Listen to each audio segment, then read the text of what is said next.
Ron and no brain cell, what do all birds have in common? Feathers, that's right.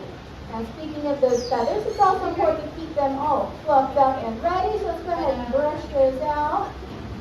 Sometimes though, you have to be a big, scary, tough guy. Show me big bad bird side. Always pretty big and scary looking. But don't let that fool you. He has a sensitive side as well. In fact, this one here is one of our resident artists here at the park.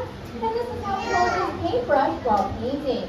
You can check out his masterpieces as well as some paintings done by our other Blue and Gold McCall, even our giraffe up at our gift shop. And we do sell this to raise money for conservation.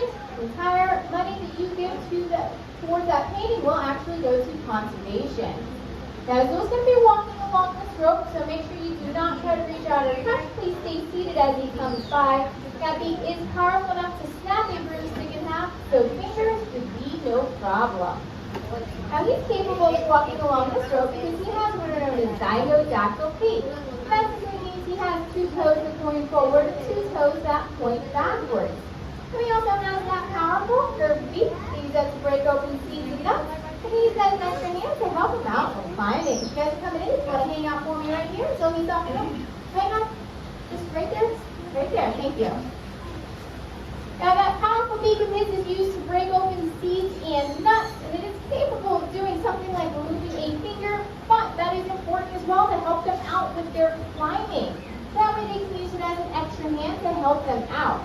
Now Azul here is an expert at coming out here in the theater. Hi Azul, nice to meet you. Sometimes though he gets a little carried away, he likes to do his routine real fast without waiting for us. So if you notice here, Amber had to give him some cues, and as she gave the cues, then he would do the behavior. So that is part of the training as well. Once the animals do have their routines down pat, we do want to make sure that they slow down and pay attention to us as well. Sometimes they just get so excited they keep on going. Now our next animal coming out is named Philomena, and Philomena here is our African pygmy hedgehog. Now Philomena here has a very easy job. It is just to look cute. Doing a pretty good job of that. But in reality, part of her training is actually just holding still so you guys can get a good look at her.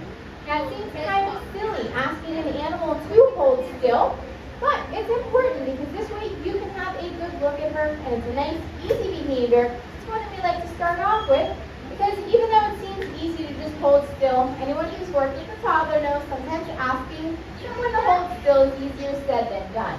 So in this case here, we're actually just encouraging Philomena to hold still here as you guys are looking at her. Now you can take a look at that nose of hers as well. You can give her a round of applause. She was